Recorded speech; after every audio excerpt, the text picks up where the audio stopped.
옆에 계신 분과 인사하실 때에 할렐루야 잘하셨습니다. 반갑습니다. 사랑하고 축복합니다. 함께 인사하겠습니다. 할렐루야 잘하셨습니다. 사랑하고 축복합니다.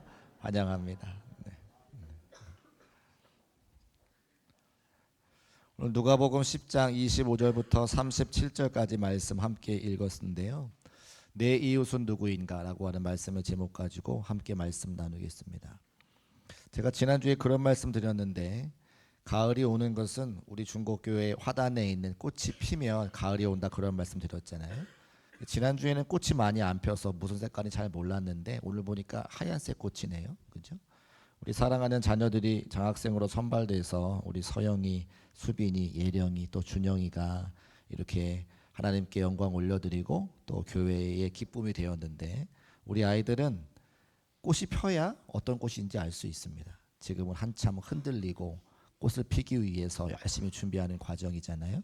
저 아이들은 우리가 잘 믿음으로 섬기고 또 후원하고 기도해주면 아이들이 꽃을 피고 열매를 맺을 때에 우리가 함께 기뻐하게 될 것입니다. 그래서 우리 사랑하는 다음 세대를 위해서 계속 기도하고 또 함께 후원하고 또 함께 격려해 줄 수 있는 우리 모두가 되시기를 주의 이름으로 축복합니다.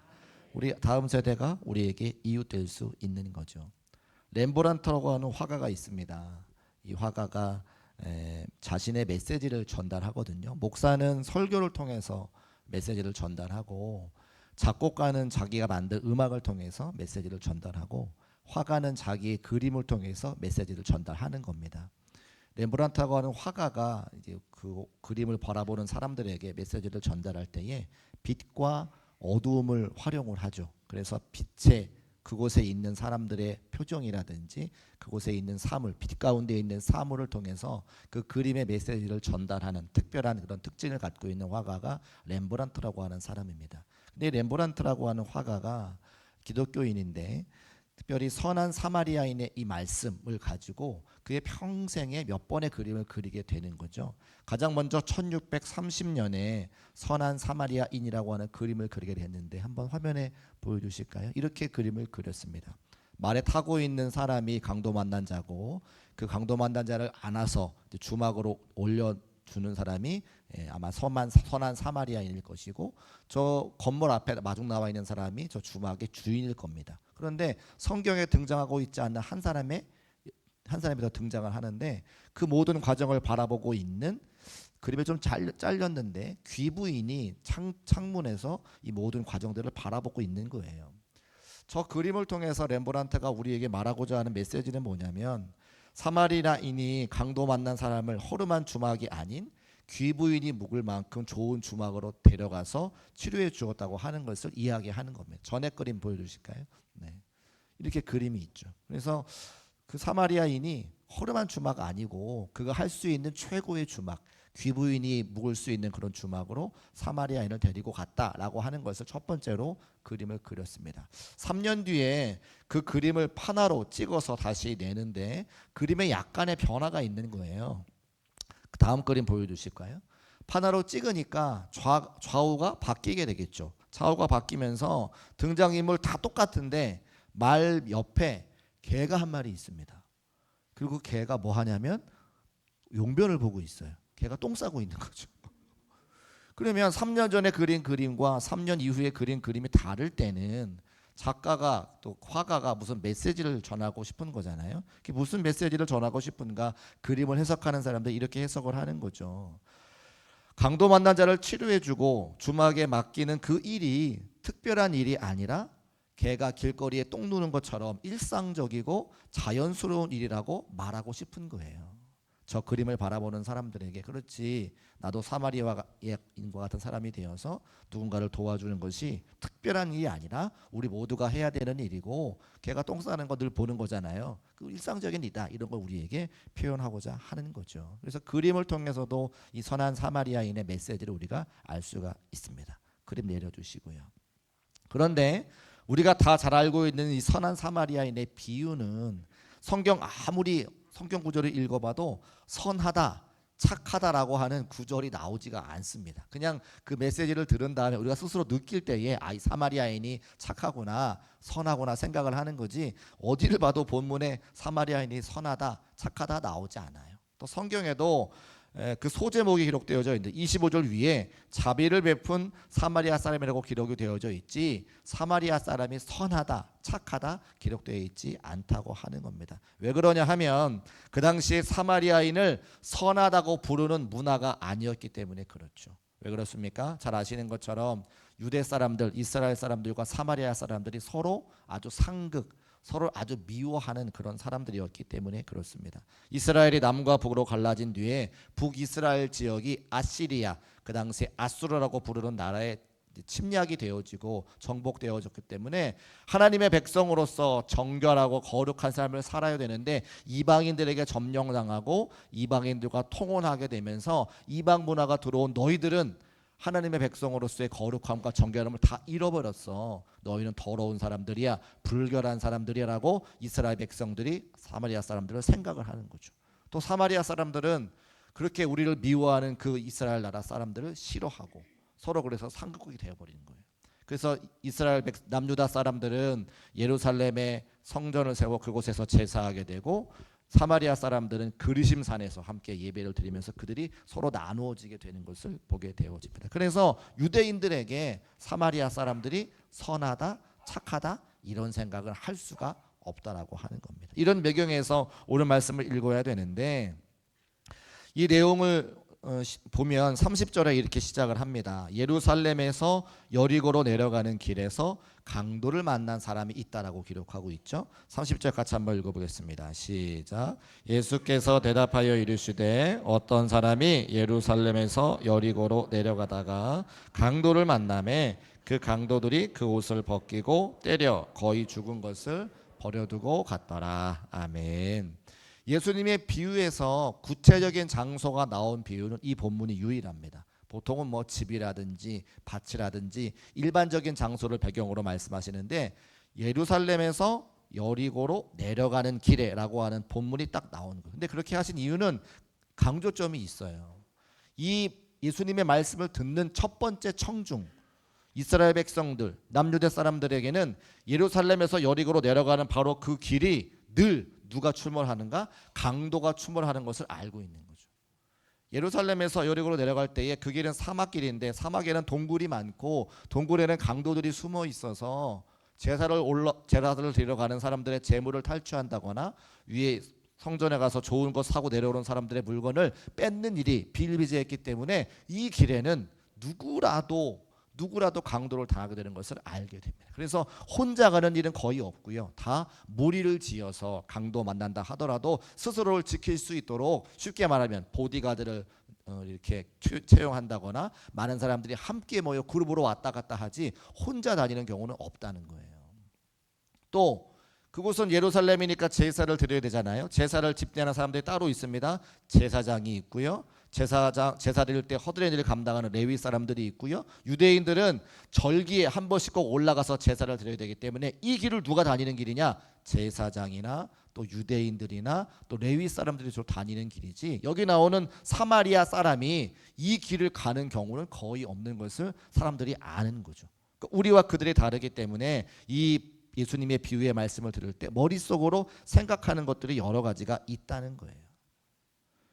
그러면서 예루살렘에서 여리고로 내려가는 길에 강도를 만난 한 사람이 있는데 그가 옷이 벗겨졌기 때문에 어떤 사람인지 알 수 없지만 우리는 미루어 짐작해 볼 수 있습니다. 제사장이거나 레위인이거나 유대인 중에 하나겠구나라고 알 수가 있는 거죠. 그래서 유대인이라고 생각해 볼 수 있다는 거예요. 그때에 그 강도 만나 죽을 위기에 처해져 있는 바로 그 사람에게 구세주와 같이 등장한 사람이 있습니다. 첫 번째는 제사장이죠. 31절 말씀 같이 읽어보겠습니다. 시작. 마침 한 제사장이 그를 보고 피하여 지나가고. 아멘. 예루살렘에서 여리고로 내려가는 길에 일상적으로 만날 수 있고 일반인이 믿고 신뢰할 수 있는 바로 그 제사장이 지나갔다는 거예요. 사람들이 기대했을 겁니다. 저 강도 만난 사람 거반 죽게 생겼는데 어휴 제사장이 지나가니까 그 제사장에게 도움을 얻을 수 있겠지라고 하는 그 기대와 그런 마음을 이야기를 듣는 순간 가질 수 있잖아요. 그런데 그 기대가 이내 실망으로 바뀌게 되는 것은 성경에서 뭐라고 이야기합니까? 그를 보고 피하여 지나갔다라고 기록하는 거예요. 이 이야기를 듣는 사람들이 한숨이 나올 겁니다. 아, 강도 만난 사람은 구원받아야 되는데, 고침받아야 되는데, 회복돼야 되는데 제사장이 지나가는구나. 고침받을 수 있겠지. 제사장이 도와주겠지. 기대했다가 그냥 지나가는 모습을 보고 한숨으로 바뀌는 거죠. 두 번째 사람이 지나갑니다. 레위인이라고 성경에 기록되어져 있어요. 32절 말씀. 또 이와 같이 한 레위인도 그곳에 이르러 그를 보고 피하여 지나가되. 레위인이 지나간다고 하는 이야기를 들었을 때에 사람들은 또 기대합니다. 제사장은 그냥 지나갈 수 있지만 레위인은 그를 도와주겠지. 그런데 그 기대가 이내 실망으로 바뀌고 그 실망은 이내 욕설로 바뀔 거예요. 아니 어떻게 죽어가는 사람을 제사장도 레위인도 그냥 지나칠 수 있단 말인가.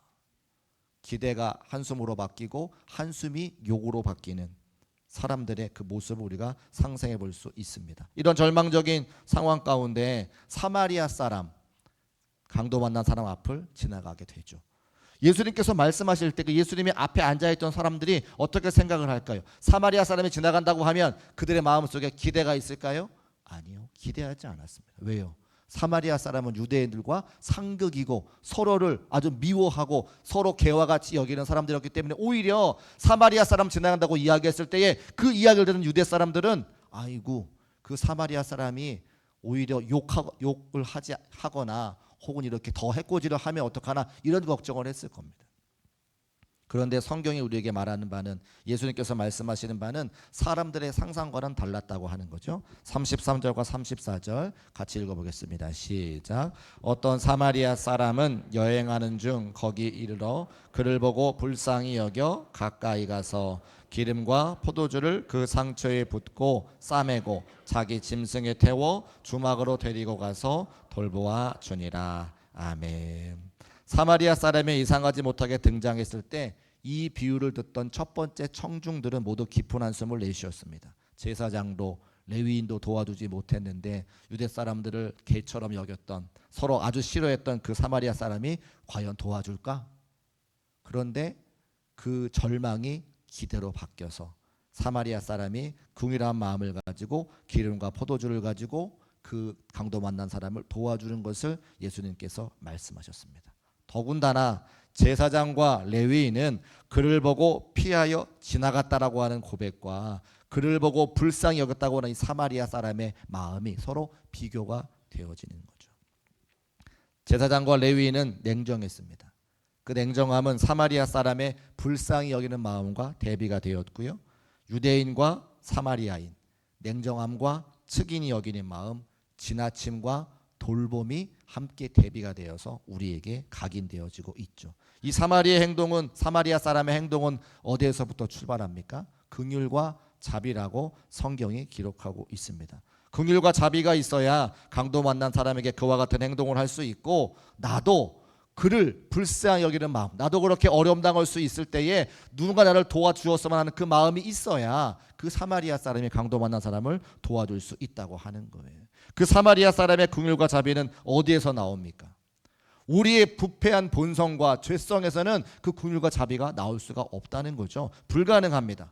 오직 하나님의 은혜와 하나님의 긍휼과 하나님의 자비를 경험한 사람만이 그 하나님의 긍휼과 은혜와 자비를 또 다른 누군가에게 베풀 수 있음을 믿으시기를 주의 이름으로 축복합니다. 그럼 우리는 어디서 그 하나님의 긍휼과 자비와 사랑을 경험합니까?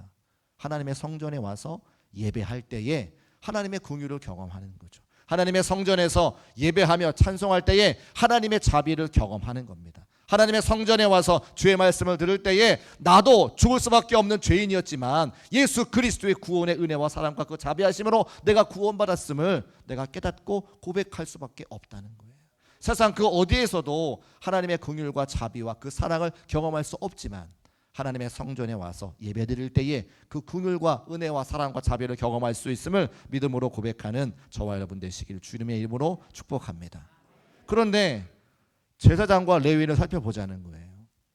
제사장과 레위인은 누구보다도 제사를 드려야 되는 사람이고 제사의 모든 것을 관장하는 사람들이죠. 더군다나 성경 말씀에 보니까 그들이 예루살렘에서 여리고로 내려온다고 하는 이야기는 그들이 이미 예루살렘에 갔다가 제사장은 제사를 드리고 레위인은 제사를 그 허드렛 일을 감당하고 내려온다는 이야기를 하는 거거든요.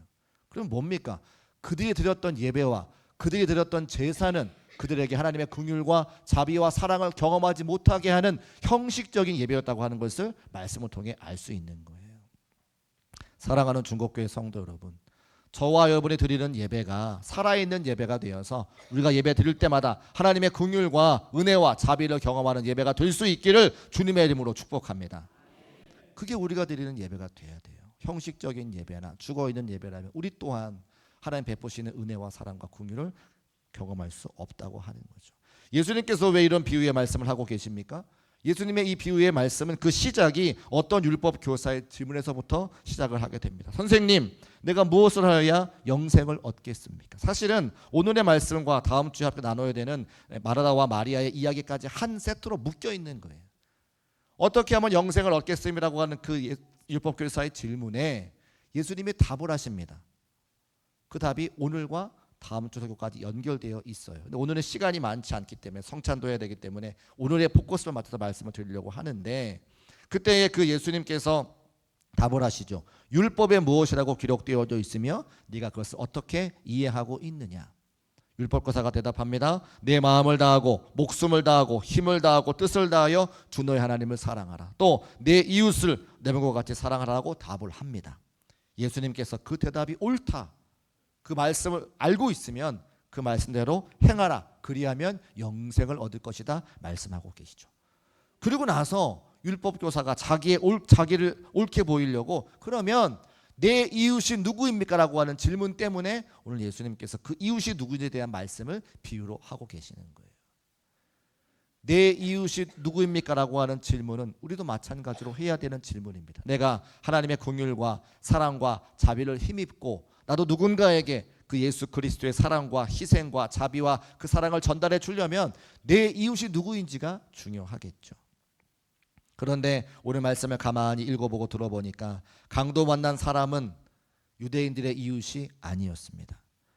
유대인들의 이웃은 누구입니까? 그들이 생각했던 그들의 이웃은 누구입니까? 나는 거룩한 하나님의 백성이니까 나의 정결함과 거룩함을 유지할 수 있는 사람만이 나의 이웃이라는 거예요. 사마리아 사람 안 돼. 옷이 벗겨졌으니까 누군지 알 수 없는 사람 안 돼. 거반 죽어가는 사람 안 돼. 나는 거룩하고 정결한 사람이니까 거룩하고 정결한 사람만 나의 이웃이야라고 그 사람들이 생각을 하는 거죠. 그때 이 비유의 말씀을 통해서 예수님께서 율법교사에게 다시 질문하십니다. 너는 이 세 사람 가운데 누가 강도 만난 사람의 이웃이 되었다고 생각하느냐. 이 말씀을 들은 율법교사뿐만 아니라 이 비유의 말씀을 맨 처음 들었던 예수님 당시의 청중들은 이 말씀을 듣고 세 가지로 생각할 수가 있습니다. 첫 번째, 이 비유는 현실에서는 일어날 수 없는 일이야. 이 비유는 그냥 허구야, 허상이야. 누군가 듣기 좋으라고 교훈을 주려고 만들어낸 이야기지 가짜야 라고 생각하는 사람이 첫 번째 있을 수 있습니다. 두 번째, 사마리아 사람과 같은 나도 영웅이 되어서 나도 누군가를 도와주어야 되지 그렇게 결심하는 사람이 있겠죠. 근데 결심하는 것과 달리 실제로 사마리아와 같은 사람이 되어서 강도 만난 사람을 섬겨주고 격려해주고 자기 데나리온을 주면서 할 수 있는 사람은 세상에 많지 않습니다. 실제로 사마리아 사람처럼 그렇게 할 수 있는 사람 많지 않다는 거예요. 그러면 이 이야기를 듣는 세 번째 사람들은 무엇입니까? 내가 강도 만난 사람과 같은데 라고 생각을 하는 거죠. 여기 보면 말씀에 34절 말씀에 가까이 가서 기름과 포도주로 그 상처를 붓고 싸매 주었다라고 기록하고 있는데 이 상처라고 하는 단어가 헬라어 말로 트라우마타라고 하는 단어입니다. 트라우마라고 하는 거죠. 여러분, 트라우마가 어떻게 쌓입니까? 상처가 쌓이고 쌓이고 쌓이고 쌓여야 트라우마가 되는 거예요. 내가 이길 수 없는 문제가 되는 거예요. 고난이 되는 거예요. 성도들의 삶의 자리에 트라우마 같은 것이 얼마나 많습니까? 내가 어릴 때 부모로부터 온전한 사랑을 받지 못하고 상처를 갖고 성인이 된 사람들이 얼마나 많아요. 내가 결혼하고 부모가 되었는데 내가 어렸을 때 받았던 그 상처 때문에 사랑하는 자녀들을 내 배 아파 낳은 그 자녀를 더 사랑하지 못하고 상처를 주는 그 모습을 바라보는 부모들이 얼마나 많습니까?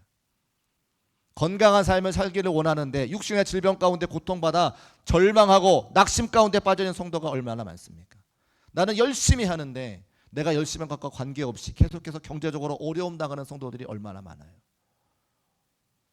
관계로 힘들어하고 문제로 힘들어하고 우리는 다 상처투성이와 같은 사람들이라고 하는 거죠. 그 모습을 바라볼 때 이 강도 만난 자가 나와 같구나라고 고백하는 사람이 대부분이었다고 하는 겁니다. 그때 누가 찾아오십니까? 사마리아 사람이 찾아오는데 이 사마리아 사람을 얘기하는 특징들이 여러 가지가 있어요. 34절에 기름과 포도주를 가지고 오는 사람. 성경에서 기름을 이야기할 때는 기름 부어 구별하여 세우는 사람들이 세 부류의 사람들이 있는데 왕을 세울 때, 선지자를 세울 때, 제사장을 세울 때 기름 부어 세웁니다. 우리에게 왕으로 오시고 제사장으로 오시고 선지자로 오신 분은 바로 예수 그리스도시죠. 포도주는 뭘 상징합니까? 하나님의 임재, 하나님의 은혜를 상징하고 그에 대한 기쁨을 상징할 때에 우리가 포도주를 이야기합니다. 예수 그리스도가 우리에게 오시면 우리에게 뭐가 있습니까? 기쁨이 있죠. 또 뭐라 말씀하냐? 35절 말씀 보니까 비용이 더 들면 내가 돌아올 때에 갚으리라 하였으니, 예수님께서 부활 승천하셔서 우리가 거처할 곳을 예비해 하시고 다시 우리에게서 돌아와 우리를 데려가신다 말씀하고 계시잖아요. 저는 아무리 읽어봐도 이 사마리아 사람이 예수님 같더라는 거예요. 우리가 상처 입고 트라우마가 있고 내 힘으로 해결할 수 없는 수많은 어려움 가운데 강도 만난 자와 같이 넘어져 있을 때, 낙심하여 있을 때, 절망할 때 누가 우리에게 위로를 줍니까? 예수님이 여러분에게 위로를 주시는 것을 꼭 믿으시기를 주의 이름으로 축복합니다. 예수님 먼저 우리에게 이웃되어 주셔서 우리를 찾아와 주시고 낙심과 절망 가운데 주저하여 있는 저와 여러분들을 이렇게 세워주셨잖아요. 그게 뭐예요? 하나님의 긍휼과 하나님의 자비, 하나님의 사랑. 하나님의 사랑을 입은 자들이, 하나님의 긍휼을 입은 자들이, 하나님의 자비를 경험한 사람들이 그 사랑과 긍휼과 은혜와 자비 가지고 또 다른 누군가를 세우고 섬길 수 있음을 말씀을 통해 알 수 있는 거죠. 사마리아 사람 우리에게 예수님으로 오셨습니다. 그리고 그 예수님의 은혜와 사랑을 받은 자들이 이제 강도 만난 그 사람을 사마리아 사람처럼 섬길 수 있다는 거예요. 사랑하는 여러분, 여러분에게 이웃은 누구입니까? 어떤 분에게는 여러분의 속도원들이 될 수 있고요. 어떤 분에게는 여러분의 선교 회원들이 될 수 있고, 어떤 분에게는 여러분의 가족과 자녀가 될 수 있고, 어떤 분에게는 우리 교회의 새 가족이 될 수가 있을 겁니다. 오늘 내 이웃은 누구시냐라고 물어보시는 예수님의 음성에 나도 강도 만난 자와 같았는데 사마리아인처럼 예수님께서 먼저 찾아와 주시고 나를 사랑해 주셔서 구원하여 주시사 하나님의 자녀가 되게 하시고 그 사랑과 은혜와 긍휼을 힘입게 하셨다면 내 주변에 있는 이웃들을 발견하고 그들을 사마리아와 같이 인과 같이 잘 섬겨 예수님의 사랑과 은혜를 전할 수 있는 우리 중국교회 모든 성도의 삶이 되시기를 주님의 이름으로 축복합니다. 기도하겠습니다.